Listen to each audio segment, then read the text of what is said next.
Chicks Worldwide. Today is another day. Ayan, so gusto ko magpasalamat sa Urban Smile for fixing my, ayun, yung mga sira-sira kong ipin. Inayos na po nila, tinanggal na po nila. Maraming salamat po. And gusto ko rin magpasalamat sa nagpapakinda sa akin palagi kay Doc Baker and sa Baker Clinic. Maraming salamat po talaga. Yan. So ngayon may tutulungan tayo. May dala silang gamit na kamag-anak nila. And anak mo to, ate. So handa ka na sa ipapakita ng mga baraha. Okay?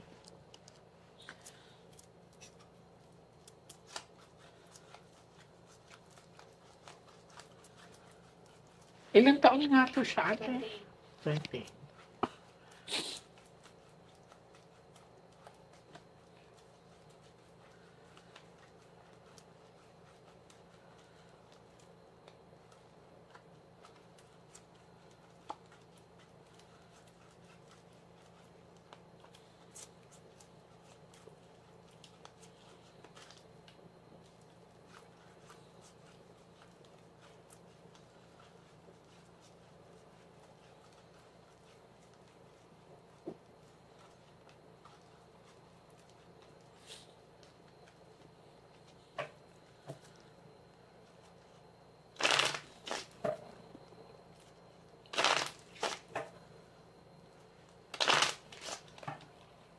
Mag-ask muna ako ng guidance, ate, ha?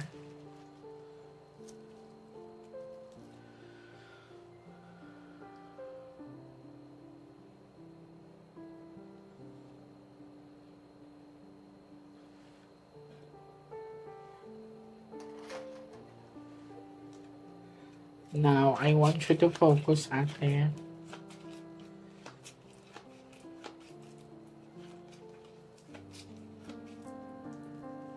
I want you to pick one card. Thank you. So, ikaw po ito.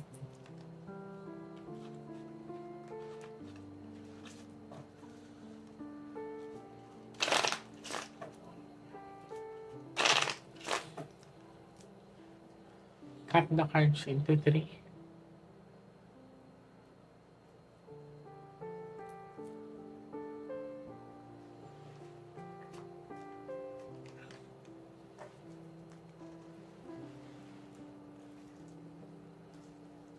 Kuha ka ngayon ng 7 cards. So, total lagay mo po dito.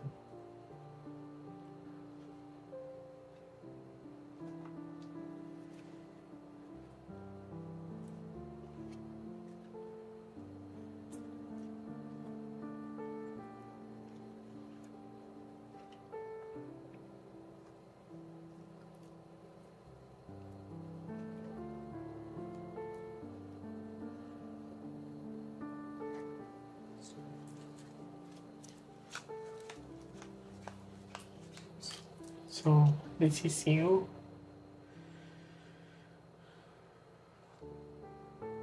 Itim. So, you are not okay.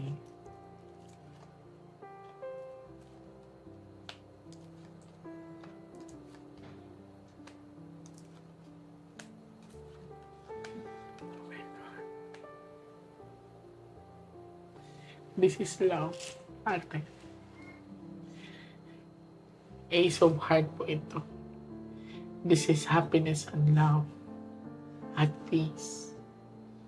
Ayaw na kayo nakikita kalungkot. Sa pinapakita sa akin dito, this is travel and distance or paglalakbay. May nakikita akong mabilis na umaandar papunta sa kanya.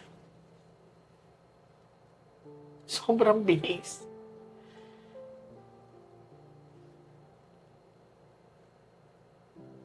Naka-amoy pa ako ng alak. So, nakainom siya nung time. Travel and distance and growth. Pinilit pa niya makagalaw. Nakikita ko siyang gumagalaw. As in gapang.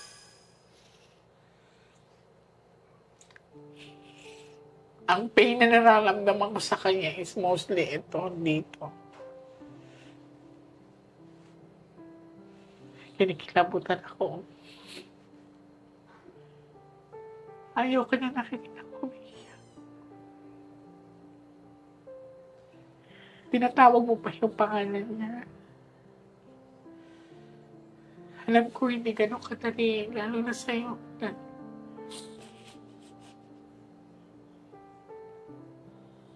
Alam mo nung time na yun na nag-iinom siya, anong huling pag-uusap niya yung ba't naiyak ako? Sabi ko lang, mag-ingat ka kasi malayo pa uwi. Huwag ka siya na mag-inom kasi malapit. Malayo pa uwi mo. Opo, mahal yun. Sa mga makakapanood nito, alam ko hindi lang tayo ang nakaka-experience nito kasi ako, may partner din ako eh. Nag-aalala talaga ako sa tuwing nakainom siya lalo't malayo. So, minsan ina-advisean ko siya na pag once nakainom ka, huwag ka na umuwi. Huwag ka na umalis. Kasi mas magiging panatag yung loob ko na di baling umagahin siya eh. Basta makauwi lang ng safe. So, sa pinakita sa akin, nabundol siya ate. Titignan pa natin ha. Pero ito ay nagpapakita ng pagmamahal sa inyo. Lakasan mo loob mo. Baka makausap mo siya mamaya.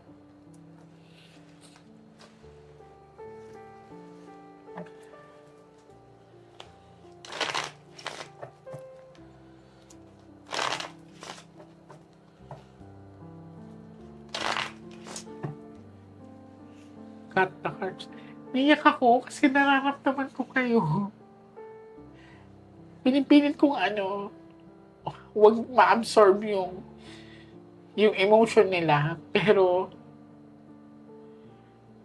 nalalagilid din yung luha ko.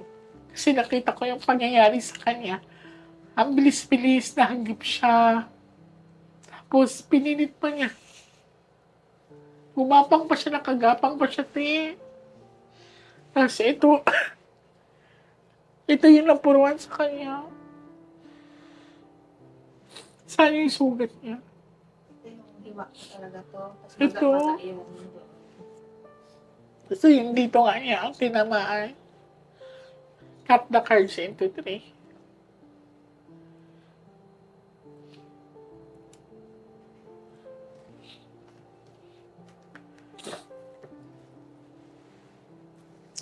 Kuha ka ng 9 cards of daw talaga niya dito.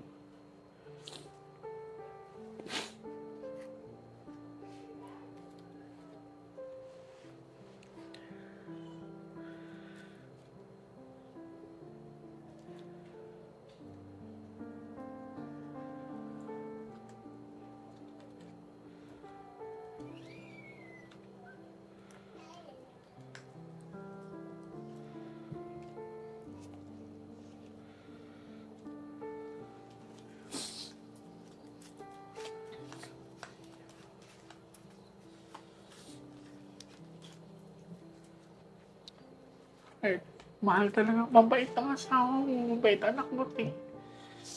Wala akong nakitang involving sa drugs. There's not. As in, literal na nakainom lang talaga siya nung araw na yun.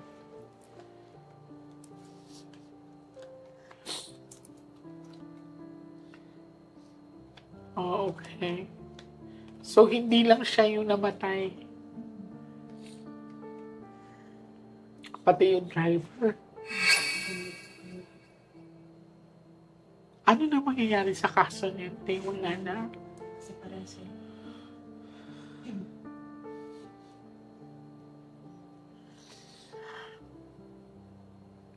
Titignan natin yung last set of the cards, ha?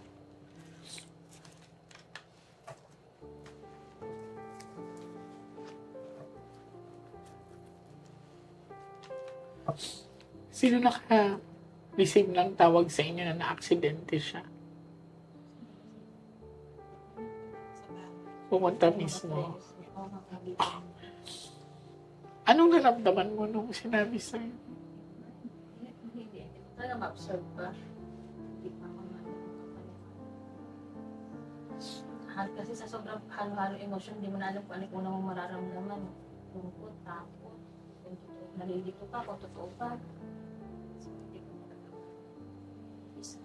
Nung ikaw, nanay, nung sinabi na nabundol siya, Hindi ako makapaniwala. Kasi kausap ko pa siya nung araw na yun. Tapos oras lang, nung kaibigan niya, nag-personal message sa cellphone ko. Sabi niya, ma'am, ikaw po ba ang mama ni Larry? Tapos nireplyan ko, opo, bakit? Hindi siya nag-reply, pero yung dibdib ko, kumakabog na. Hindi ko kung anong nararamdaman ko. Tapos pumasok sa isip ko, siguro yung anak ko napatrouble. O kaya sabi ko, ano kaya ang okay lang sana kung napatrouble siya. Yun ang pumasok sa isip ko. Tapos nung, sabi ko, bakit kaya? Titinignan ko yung nag-message sa akin kasi hindi ko kilala siya eh. Tinignan ko yung Facebook niya. Nung makita ko yung Facebook niya, ni-screenshot ko, tapos sinend ko pa doon sa messenger ng anak ko kasi araw na yung kausap ko pa siya. Tapos, sabi ko sa kanya, Wen, sino ba to? Sabi ko. Pero hindi siya naka-online.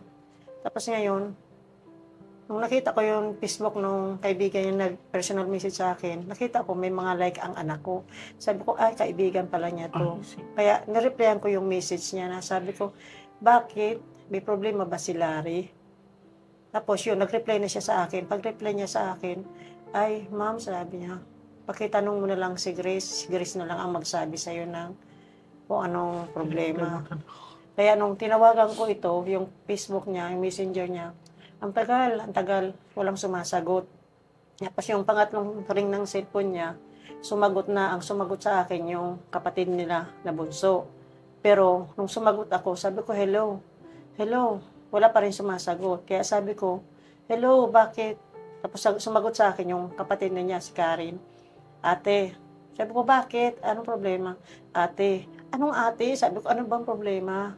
Yung pangatlo, saka siya nagsabi na, te, si Larry wala na po. So, paano wala? Nakausap ko siya kanina, nakachat ko pa lang siya. Ate, na-aksidente si Larry. Yun ang umano sa akin na parang hindi ko pa kaya matanggap. Kaya ito, naririnig ko parang umiiyak siya na di ko maintindihan kung anong sinasabi niya. Sabi niya siya umuwi nung araw na yun. Malapit na sa akin. Na car center. Kondi na lang. Hindi siya napigilan. Sana may nakapagpigil. Ako talaga pag nakainom yung partner ko, mas gugustuhin ko na lang na Matulog. ka na lang. Kahit sabihin natin, nakanalawang bote ka lang. Kasi minsan nagdadrive siya, nagdadrive siya ng motor, nagdadrive siya sa sasakyan. Kahit sabihin niya na, uuwi ako kasi hindi daw siya makatulog. Pag wala siya sa bahay, hindi siya makatulog. Pag di ako katabi, kaya daw niya mag-drive. Pero, alam mo yun, oo, maingat ka, pero paano yung mga kasabayan mo? Buha ka ng last 12 cards.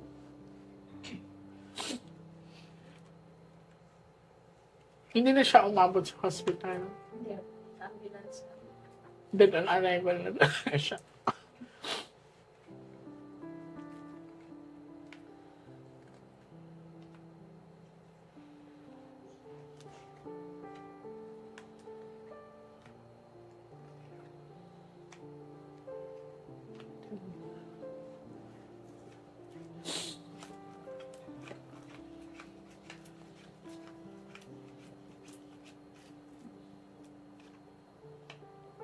Okay, sharp object.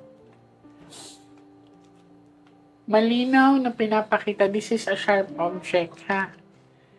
So, maliban sa aksidenteng nakita ko, yung area na pinagyarihan sa kanya ay malinaw na pinapakitang nangunguha. Bago pa pala siya maaksidente, meron na nangyari. This is a sharp object. Okay. Pupunta ako sa inyo. Doon katatawid. Hindi kayo madidisturb. Ang naging bata. Yung 4 na anak namin.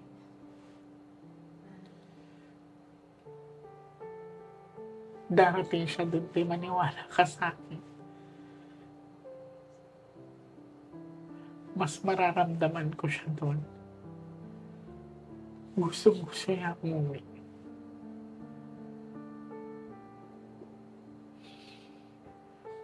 Pupunta ako kahit anong oras. Lakasan mo na yung loob mo. Magpahinga ka. Pupunta ako din yung lugar kung saan siya na-aksidente. Mag-aalay ako ng dasal doon. Tatawagan ka namin mamaya. Okay? Kung may makakadaan man sa inyo ngayon, sa simbahan magdaan kayo, magsindi kayo ng puting kandila. Okay? Alright. Sa makakapapanood nito ngayon, may mga tao naman talaga, lahat naman tayo, minsan umiinom tayo. Pero lagi natin iisipin na mas mahalaga ang safety natin. Kahit gaano tayo kaingat, kumilos, gumalaw sa daan, may mga taong walang pakialam sa mundo. Accidents are everywhere. So, kailangan lagi tayo maging handa sa anumang bagay. At huwag tayo makalimot na humingi ng proteksyon sa pamamagitan ng dasal. Mamaya pupunta ako sa ate sa bahay nila. Nararamdaman ko si kuya talaga na gustong-gusto makauwi sa kanila pero hindi siya umabot. Susubukan namin makatawid doon. Malakas yung pakiramdam ko na gusto din niya makita mga anak niya. Handa na kayo? Okay. See you later. Ha? Daan muna kayo ng simbahan after nito. Okay. Maraming salamat po. Thank you.